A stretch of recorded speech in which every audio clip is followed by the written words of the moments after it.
I'm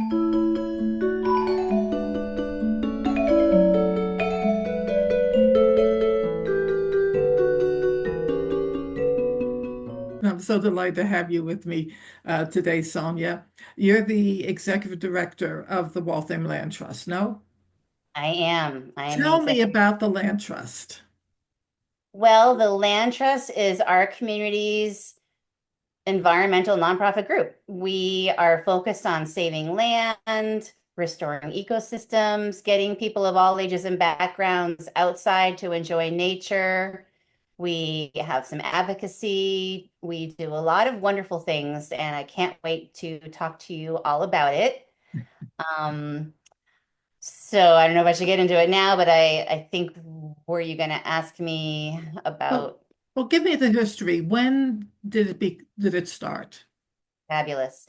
And I must say that I had to ask my one of my founding directors, Mark Rudnick, for the answers to some of these questions of our origin story, because I have been involved with the Land Trust since 2010, which is a while ago, but the Land Trust was formed in 1999. That's when it was incorporated, and it became a tax-exempt charity the following year. And we were formed because in the 1990s, the city of Waltham was, and again, I'm reading from notes that were provided to me, the city of Waltham was not responding to efforts to preserve its open space, having turned down several open space gifts offered to the city. And the city seemed to be ignoring the open space properties that it owned. At that time, a number of residents were involved in neighborhood projects that involved open space areas around the city. So that includes the Hardy Pond Association, the Island Neighborhood Association, the Beaver Brook Neighborhood Association, and the Prospect Hill Park Advocacy Group, and others. So they were all kind of working on saving, protecting their own little gems. And it was realized that it seemed like a worthwhile effort to bring the activists together to work citywide. Okay. You mentioned Mark Rudnick. He is an institution in this city, and the land trust was one of his stellar ideas. So you started in 2010. Is this full time for you? I am actually paid to work 30 hours a week. That's So essentially full time. it is. I mean, weeks like these ones, yes, I work many, many more than 30 hours a week. Yeah.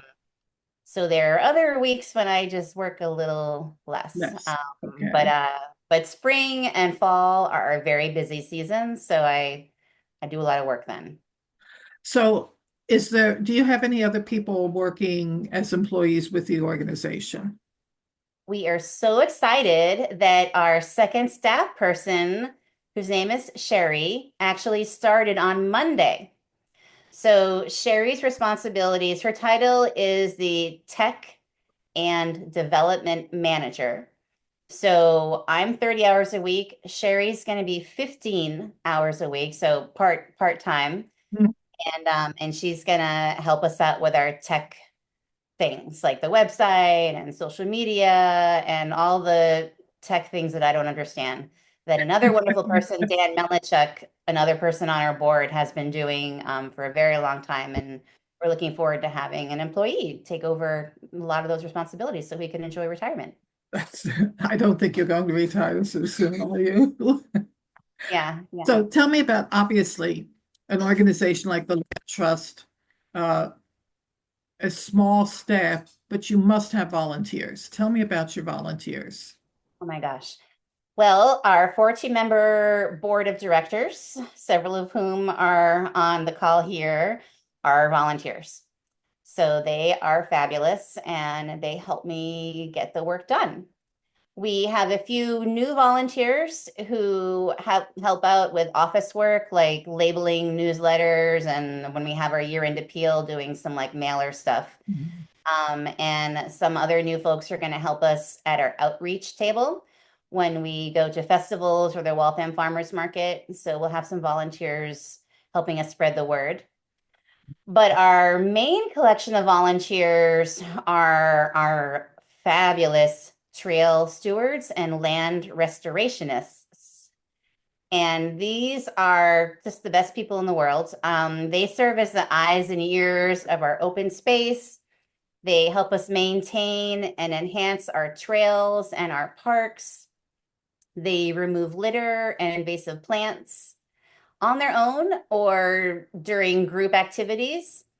And what's really exciting is the past several years, we have moved into planting native vegetation where we have removed the invasives.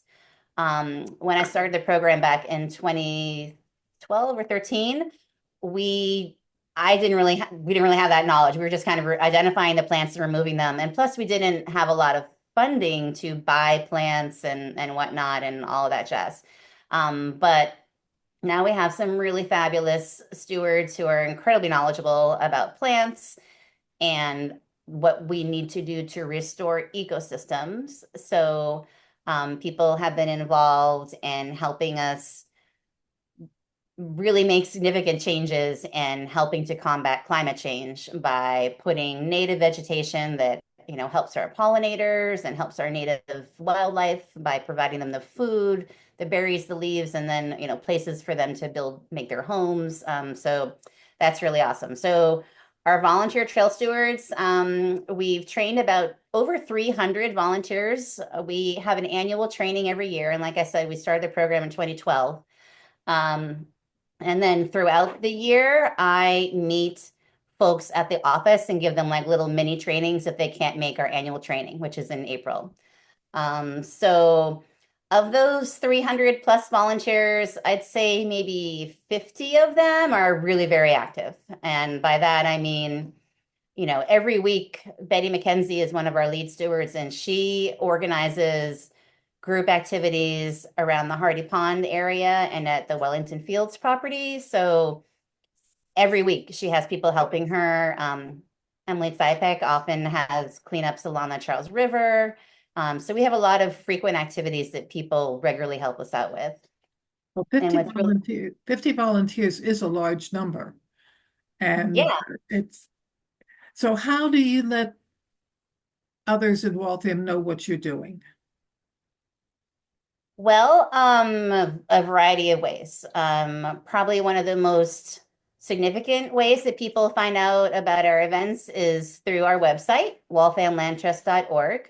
We post our events there usually like a month before they happen. Some of our bigger events, we let folks know further in advance, and other times events kind of pop up, so then we throw them on the website.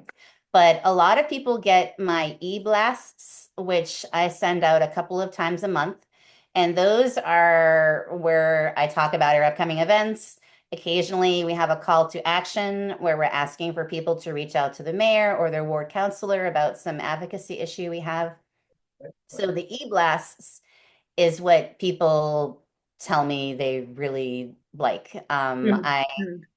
I make them, fun and uplifting, and people always tell me they really enjoy reading them. So I think a lot of people find out about stuff through there. And then we have your traditional methods. I still print out posters and put them up at the library, city hall, government center, all around where we can put up postings. And we do have social media. We are on Facebook as well as Instagram. And I do most of our Insta posts, and sometimes when I can figure it out, I have them go to Facebook. But our new staff person, Sherry, is going to really help us bolster That'll be good. our social presence. Now, how are you funded? Well, we are a membership group, which Okay. means that people pay annual dues. And that's where we get most of our funding from.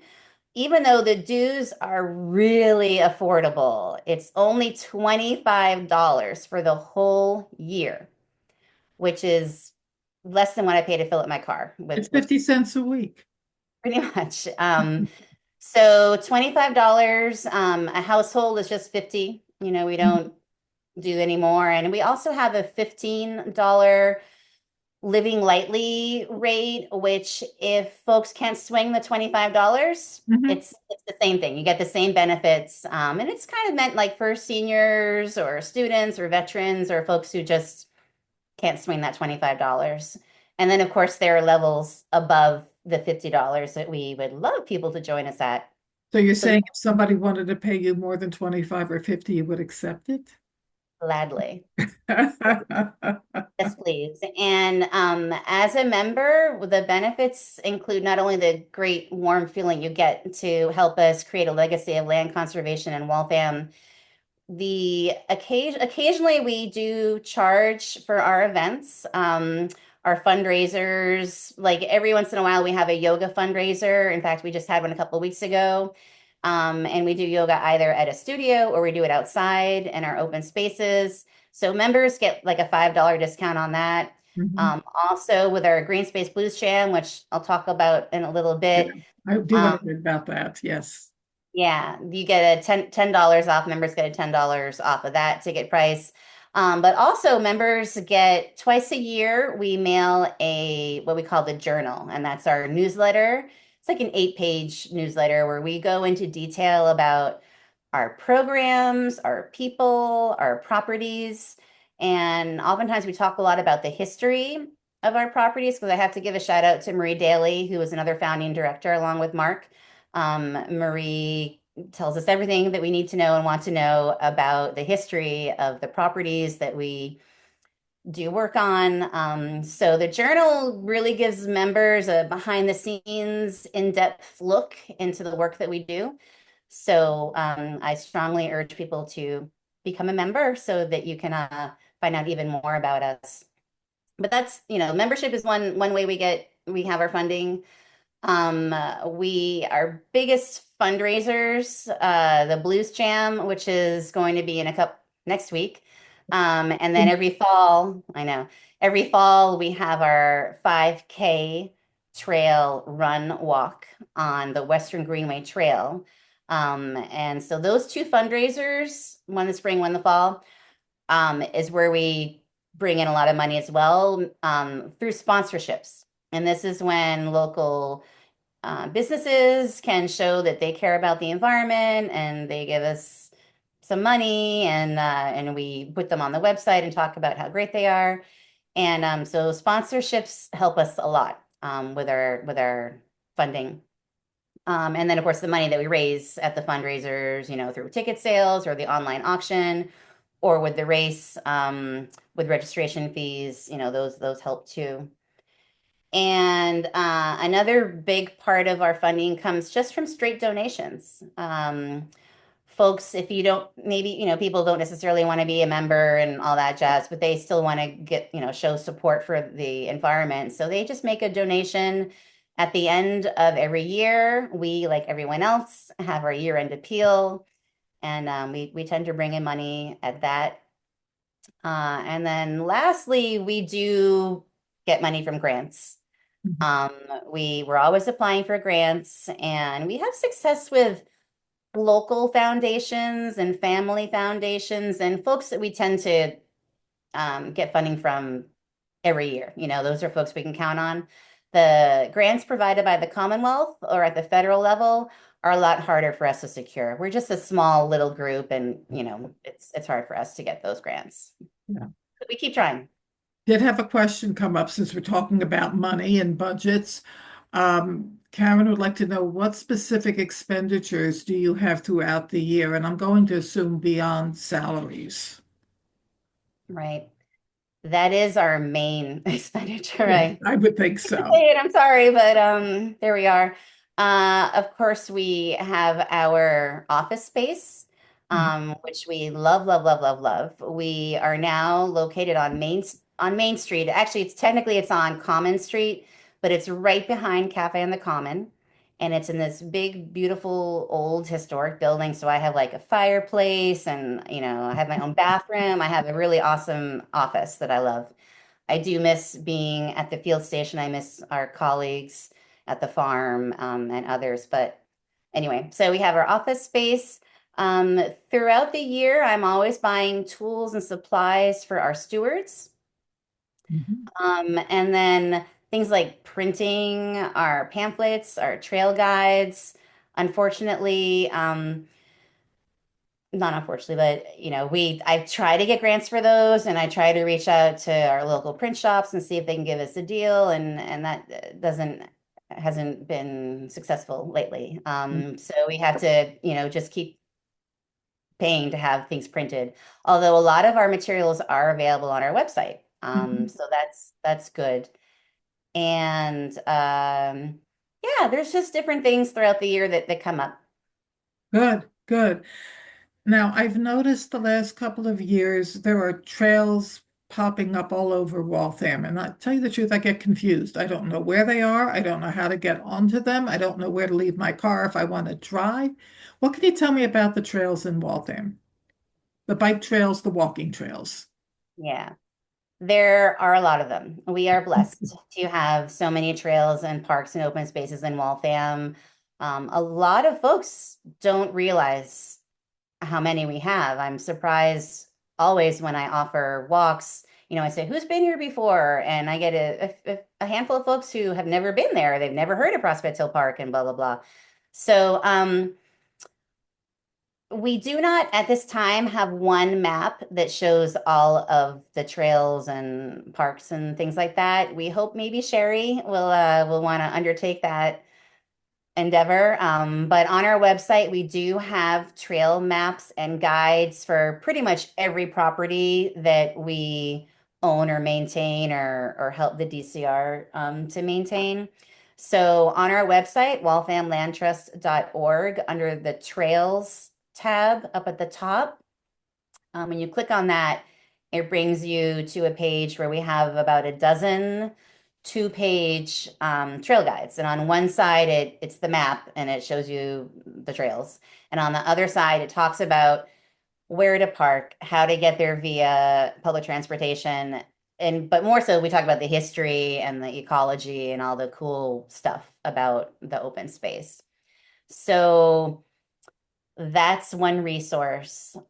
We are looking into pulling together a list of trails that are easily accessible for people who use walkers or wheelchairs and that type of a thing. A lot of our trails are in the woods. So unfortunately, they're not as accessible as the ones along the river, which are paved, or there's a couple of pathways and Prospect Hill Park, where one can have a wheelchair. Stonehurst has a wheelchair accessible trail there. But we're looking to pull together and provide that resource more easily because I have heard that folks are challenged by that. I will also say that there often isn't a great deal of parking. There aren't like really trailheads at a lot of our places, particularly in the woods. So it can be challenging. I understand. So I urge people to email me, reach out to me, and I can always tell you where to park, and give you advice on that. But there are definitely, like at the river, I tell people to park at Shaw's because there's a huge giant free parking lot, or you can access the river trail and go both east and west on the river. Prospect Hill Park, there's the main parking area at 314 Totten Pond. And right now the service road is open to the Yeah. public, so people can drive up, and there's a couple spots up by Little Prospect and the shelters and the Sunset Shelter and other places. The Mass Central Rail Trail Mhm. is the new, very exciting, wonderfully awesome multi-purpose trail that runs east to west across Waltham. And there are a few designated spots that have actually a sign that says parking for trail at the AutoZone on Lexington Street, also behind the Bank of America building, which is like across from Five Guys and Panera Bread on Main Street. It's a big, one wouldn't notice, one wouldn't know that there's parking there, but if you turn on Prospect Hill Road, which is the road that's by Dominic's, Mhm. like right, and if you take an immediate left into it's a It's right big Bank there. of America corporate building, but there's like 5 parking spots that have a little sign that say for the rail trail, because the rail trail goes right there. So, but of course, you can also park at 1030 Main Street, which is where the Panera Bread and the Five Guys and The big whatever. parking lot there, yeah. Yeah, huge parking lot there. So that's where we usually, when we have a big event, that's where I say, park over there. And yeah, Beaverbrook North, which is the big property that's owned by DCR that's off of Metropolitan Parkway, which is off of Trapello, kind of across from Forest. Big parking lot there. That's where the dog ranch is. So there's some Yes. parking there. And that's Tons where of you start your 5K walks. exactly. Yes. Yes, that's where we have our 5K. So great parking up in there. Of course, Beaverbrook Historic, which is the first park that was established by the Commonwealth in 1893. That's the one that's we share with Belmont. So it's near Mighty Squirrel. That's the Yes, Waltham part. There's yes. a couple different, yeah, there's a few parking areas around there. And then if you go to the Belmont side, there's a little small parking area on Mill Street. So Okay. yeah, it's a little tricky, but Well, you've got the maps and you're working toward something a little bit more comprehensive. So that's great. I mean, you can only do so much in a certain period of time. That's for sure. So tell me about the blues. the Green Space Blues Jam. That's at the Green Space Blues Jam. It's an annual event. I know It- that. It's an annual event. Where is it held? Well, this year we are so happy to return to Stonehurst, the Robert Treat Paine Estate, which if anybody watching this hasn't been there, Oh, it's you so gotta go. lovely. It's lovely. It is so lovely, and it's not open to the public so much. It's owned by the city. But it doesn't like have hours that it's designated to be open. So it's kind of like hit or miss. If you go, oh, it's Stonehurst, that has another place that has lots of good parking and tons of great trails up in Stonehurst. It's actually my favorite property in Waltham. But mainly because I love the mansion which was designed by H. Richardson. But Frederick Law Olmsted designed the gardens and the trails and the grounds of Stonehurst. So very important, very significant property in Waltham. We held the Blues Jam there for several years before I started working there. We like the first year that I worked there was the last year that we had it at Stonehurst. So we're thrilled to go back there. And that'll be on Friday, May 16th is Okay, the date. a week from Friday. Week from Friday. It's from 7:30 to 10:30, and it will feature two wonderful musicians, Annie Raines and Paul Rochelle. And because Stonehurst is like smaller and we're having a smaller band, just those two, and it'll be acoustic-ish. So it Yes. won't be very loud, which is good because we had heard at the other locations where we held it that it got really loud. The music could be loud. So it's not going to be loud at the Paine Estate. We're doing our best so that it won't be so loud. But yeah, Paul and Annie are fabulous. They actually were our talent in 2020 when we had to have our blues jam held virtually because of the pandemic. Yes. So yeah, Paul and Annie are fabulous. They're awesome. They will be playing two 1-hour sets. So Wow. when you first get to the mansion at 7:30, they won't play until 8 o'clock, 8 to 9, and then they take a half-hour break, and then from 9:30 to 10:30 they play again. Oh, that But sounds lovely. Tell me, what's the cost if I want to come? sure. Well, if you are a Land Trust member, then it's only $75. And if you're not a current member, then it's $85. And we also are really excited this year to implement a $40 ticket price for people aged 40 and under. Oh, I So, thought you were going to say 40 and over, and I was so there to save that money. yeah, no, I know. It's funny. Well, so a big part of the Blues Jam is obviously the music, but also we have food and we have drinks. So that comes through ticket price. We have beer donated from Boston Beer Company. who makes Sam Adams. Yes. We have hard cider from Stormalong Cidery, which is located in Sherburne. And then we have wine donated by Sumu Liquors, which is located up on Lexington Street. So local store is providing us with white, rosé, and red wine. Of course, we'll have non-alcoholic options. And then also we're having food from Crisp Catering, but it's only going to be snacks. So we hope that people will still eat dinner at home and not come starving because we're not able, we have to buy the catering. Yeah. A couple of years, people are used to, back in the day, we used to have a full spread, but we can't afford to do that anymore. So we're just having snacks, but there's going to be a lot, there'll be vegan, vegetarian, and meat chicken Oh, options. that'd be good. Yeah, and we'll have desserts, a sheet cake from Montilio's, which is a famous bakery. So it's food and drinks, entertainment, access to Stonehurst, which is huge. And then lastly, we're going to have a bunch of items from our online auction Hmm. there at the event.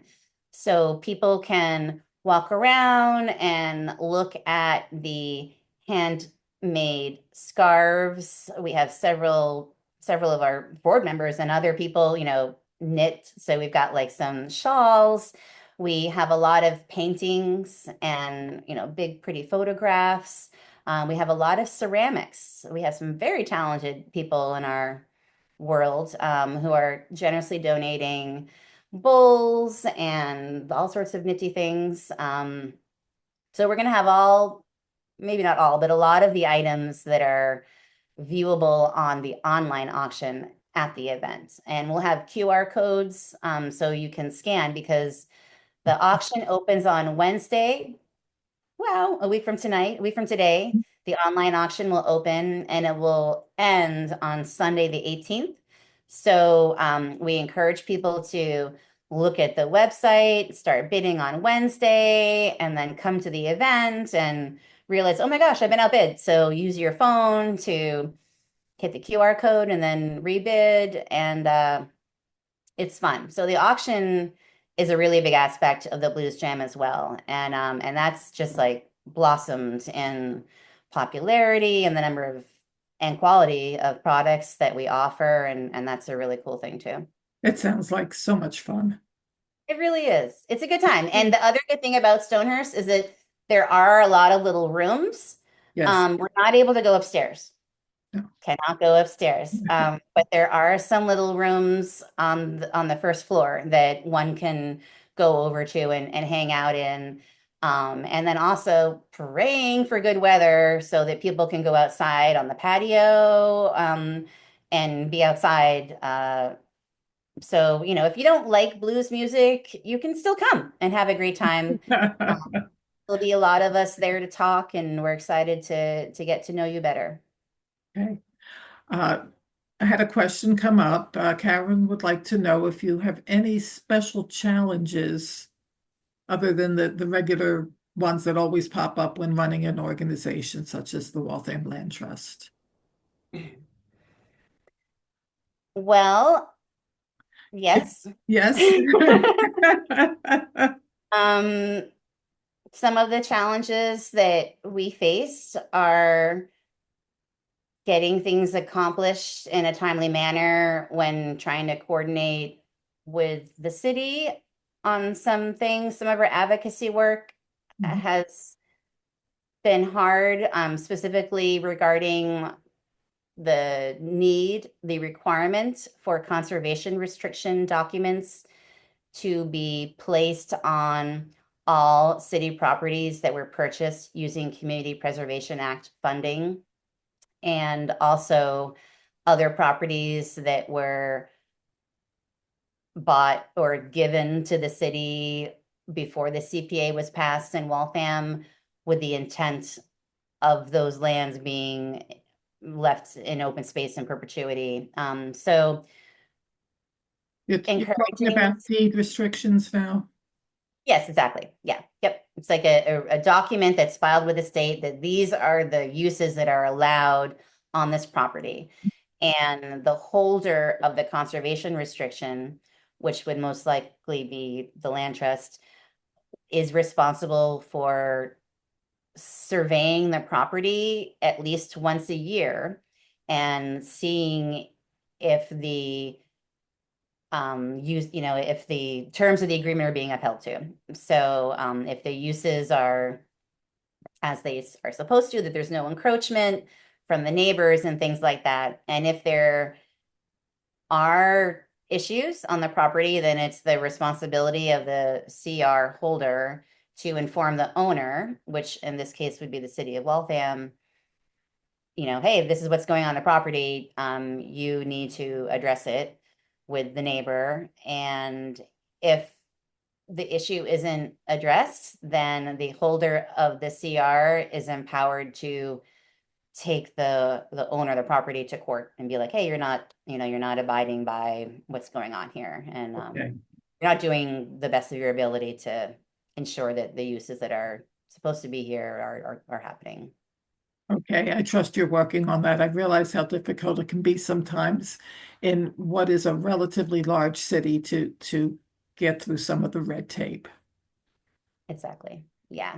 Yes. It is something that we brought out that every master plan meeting that I attended and was allowed to speak at, which was only the first couple until they realized that I was not a Waltham resident. And then we had a couple of challenges sharing our opinion at that point. But yes, have talked with the mayor about it. We reached out to the law department. It's definitely a very important issue to us that we Yes, will not give up on. and it unfortunately it's not an unusual situation. It's not. No, I mean, Waltham is not alone. Many cities and towns are derelict in their obligation, state obligation to have these conservation restrictions in place. Okay.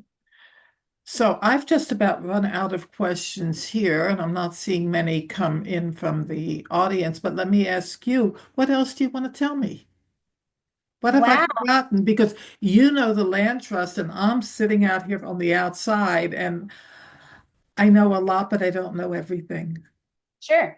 Well, I have a lot to share because Please, yeah, there were some other questions that I thought I might be asked. So one of them was, do you work with similar minded organizations in the I think I state? did ask you that, and I forgot to ask you that this evening. Nope, no problem. I've got it all written down here. Like I said, I'm a very organized person. So um, we do work with similar minded organizations. And one of those efforts is the building of the Western Greenway Trail, which is something I mentioned when I was talking about our 5K. So the Western Greenway Trail is something that the Land Trust has been building and maintaining, coordinating with our friends in Lexington, the Lexington Citizens for Lexington Conservation, and the Belmont Citizens Forum, and the Mass Audubon property in Belmont, the Habitat and Education Center in Belmont, and then also the New England Mountain Bike Association. So we have partnered with those groups for decades to be building this trail, which is in Belmont. It is in Belmont and it's in Lexington, and much of it has been built in Waltham, and we look forward to building more of it. So we coordinate with them. We coordinate with folks along the Charles River, like the Charles River Conservancy, the Charles River Watershed Association, the Emerald Necklace Association, and the Esplanade Association on events primarily around the river. So like our huge cleanup, the Charles River Earth Day cleanup, which was a few weeks ago in the rain. We have been working with those groups. I think this was our, like 25th year. Although Land Trust has only been doing it since 2013, but that's still a long time. So we coordinate with them and DCR, the Department of Conservation and Recreation, and those for that, like we have Zoom meetings and we share information about like how we're going to do the press release and who is going to get together to take the big picture with the commissioner from DCR and how we're going to do that. to work with them. And then the Newton Conservators, which is our counterpart in Newton, we have had events with them. And we've had events with Mass Audubon, and also with Waltham groups like Waltham Fields Community Farm, our very dear friends. We have joint events with them too. So that's one thing. Mhm. Um, and let's see, you also wanted to know about some of our ongoing programs and projects. Yes. So, in addition to our active stewardship program, which honestly is throughout the year because people walk on our trails, although this winter was really icy along a lot of them, so much so that we had to postpone our duck walk that Emily Sipek leads 3 times because the river path was just like this thick in ice and it was treacherous. But anyway, we have a lot of programs throughout the year, and something that we're very excited about is connecting the Western Greenway Trail to the Mass Central Rail Trail. And so right now the Greenway kind of stops at the end of the Payne Estate, so at Beaver Street and Forest. So we negotiated with Bentley several years ago the route of the next leg of the trail as we envision it. And we got approval from them several years ago to do that. However, we realized that it wouldn't be wise for us to have the trail just kind of like end at the Lyman Estate. So we've been coordinating with Historic New England, which is the bigger nonprofit that owns the Lyman Estate, and have been working with them on a license agreement for us to put the path along, kind of skirting the edge of their property because they were very concerned about visuals and weddings and all of a sudden having a bunch of hikers, walking through the property when a big fancy event is going on. So we're like, well, we'll just keep to the edge. Don't worry about us. So we're finalizing the terms of the agreement with them, and we're very excited in that we're thinking about exploring building a bridge over, there's like a waterway that runs along the edge of Lyman property. So there was historically a bridge back in the day, forever ago, that crossed over that water. So we're looking to bring that back because the sidewalk that's on Lyman Street is very narrow and like it's like treacherous. So we're looking to maybe have this really cool, awesome bridge, and that'll go through and connect with the Mass Central Rail Trail. So that's very exciting. That's going to cost a lot of money. That's something that we'll be fundraising for and looking for grants and talking to the Community Preservation Committee to help us with that effort. But we're excited about that. We've been working on it for a while and we feel like we're getting closer, and we really need to do that to make What this type, connection. what type of price tag are you looking for the bridge? Well, the estimates that were Sure. provided to us from Park Corporation, 4 million. 4 million? 1 million. Oh, 1 million. Okay. Yeah. Is that a lot? I think it might have been a little more than 1 million. But it was a lot. We're a very tiny little, we like our budget is just a little over $100,000. So like we don't, that's like crazy money for us. So, but we're excited to, like I said, reach out to the CPC, pursue grant funding, try to keep coordinating with Historic New England to see if, because they're going to benefit greatly from this beautiful bridge. We can imagine wedding couples wanting to stand on this bridge and have photos taken with the estate in the background. Yeah, it is a big number, but it's actually a doable number if you focus on it. Yeah, I think so. I mean, we've been blessed to have received one or two very generous donations from our supporters, and then also through Senator Barrett. We are very grateful that we were included in an earmark, a fairly significant earmark for us, in this fiscal year budget. So but still $1 million, like that's a lot of money. A lot. None of Anyway, these donations are anywhere near to that. But yeah, we think it's doable. it But is. that's one thing. Yeah.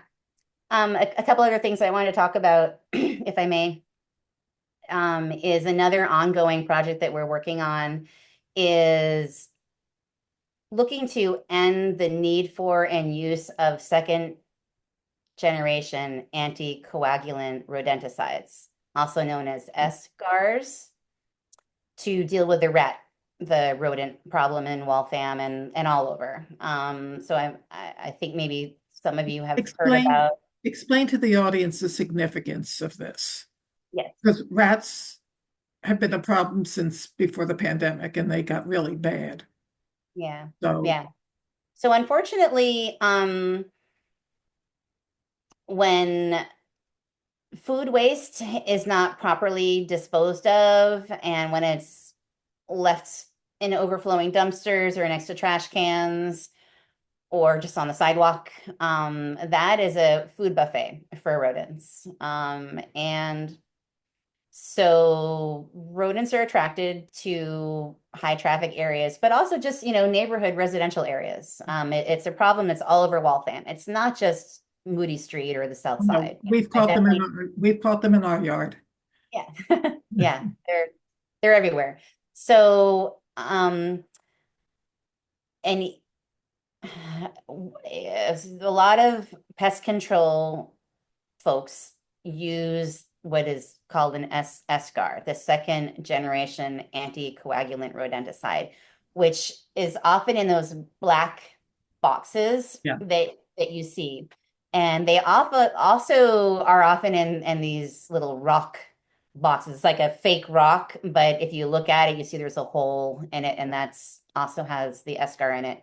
So the escar it looks kind of like a green, like purplish teal green styrofoam block cube that is put into these traps.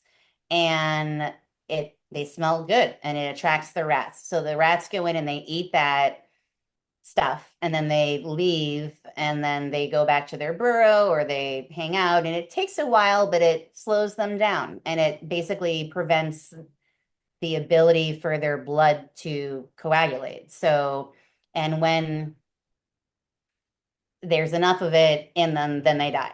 So imagine a red-tailed hawk or a bald eagle or a fox or someone, some predator who is looking to feed itself and its family, and it sees this rat that's like, ooh, slowly moving or dead. And they're like, great. So the predators are eating these rats. And unfortunately, this Becoming ill. poison Yeah. building up in their body, and they too, if they suffer a scrape or something like that, their blood will not stop the Yeah. bleeding. So there have been some very high profile cases of like MK, the bald eagle, who was actually born and raised some of her kids, some of her eaglets at the Mount Feek Cemetery in Waltham. And she died in Arlington a few years ago. That was really brought the situation to the forefront.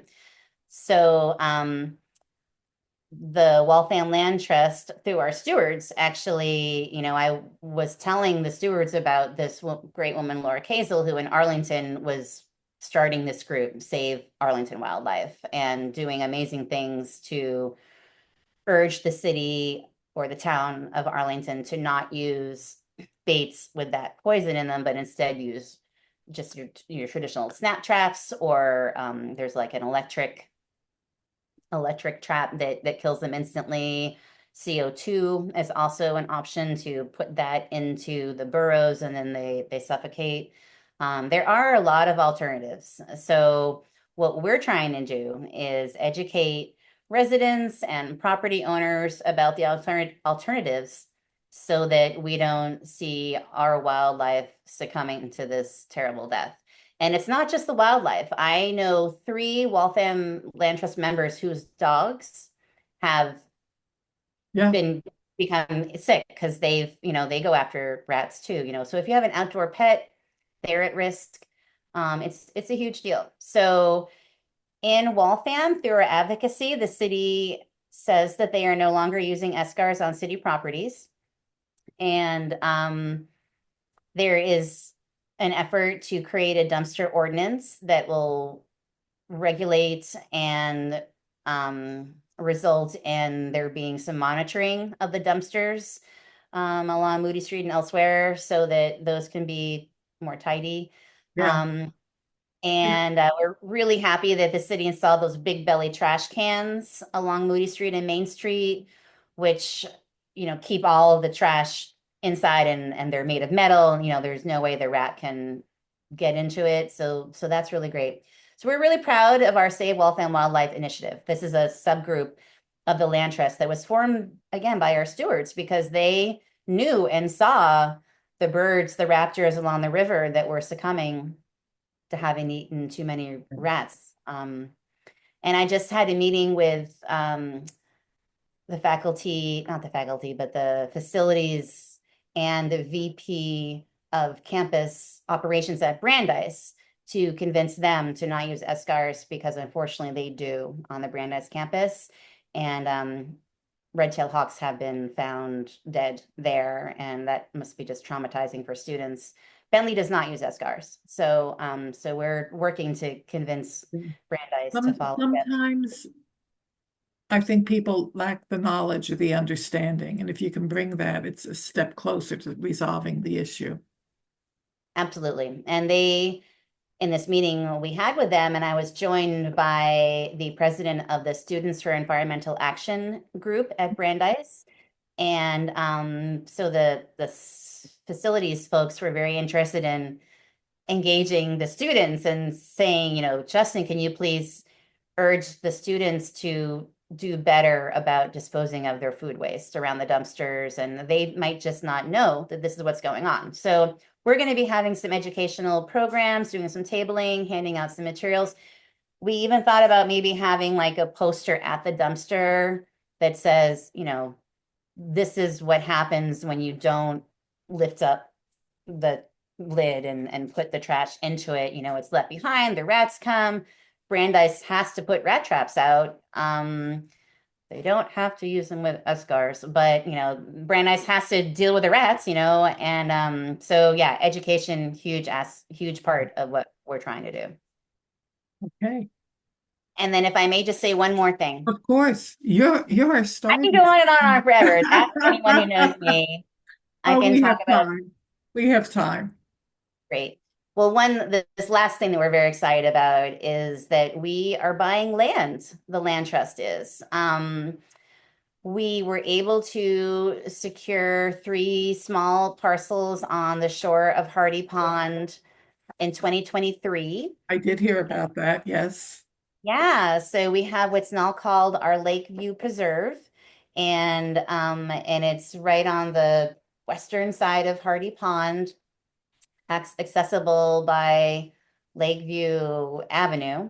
And there's, 3 nice undeveloped parcels that directly abut the pond. And now we have a pathway going through there. We have a lovely bench that you can sit at. And our stewards are going gangbusters, restoring that ecosystem and removing the invasive planting natives. But what's super cool is that we hired Charles River Watershed Association to provide us with design concepts for putting in green infrastructure projects that will help to absorb the runoff water before it goes into the pond, doing projects that'll help to combat climate change and really make some enhancements and improvements to what's going on with the ecosystems over there. So we're really excited about that. We are nearing the ends of negotiating with the property owner of the next property to the north of ours. So we feel pretty confident that our land ownership will be expanding, and therefore our trail will extend onto that, and these green infrastructure projects will also be on that property as well. And this is really good because this is the only land that the Land Trust owns. Most people think that the Land Trust own a No, whole bunch of land, and I think because out I think west, We should call you everywhere the, else. we should call you the land angels. Aw, thank you. I mean, what we had been doing up until 2023 was really maintaining and promoting the land that the city owns or that the Commonwealth owns. So when you're doing projects that are on land that's not owned by you, it's harder to It- get things done It's as we different. It's yeah, different. it's different. So on our properties, we're pretty excited and confident that we will be able to get more things done. I mean, obviously, we still have to go through the regulations and Conservation Commission and do all that stuff, but we're pretty pumped up about that. So big changes. The land trust is really growing a lot and expanding a lot since I started. Like it's really it's jump leaps and bounds. Couldn't be happier. It's a major nonprofit institution in the city. And I'm so glad that you could share all of this with us this evening. Um, and then after we're finished, we'll post the video and more people will hear the wonderful things that you're doing. Thank you so very much. I so appreciate your time this evening and your knowledge and your enthusiasm. Thank Thank you. you. It's my pleasure. I love my job. I say to people all the time, I am blessed to be paid to be outside, to talk about nature, history. I mean, I love history, so any chance I can talk about the historic things that have happened in Waltham, of which there are many, I take it. And yeah, I'm very happy with everything. Thank you so very much. I'll let you know when it's up online. I want to thank the audience for being here, and we'll see you the next time. Thank you.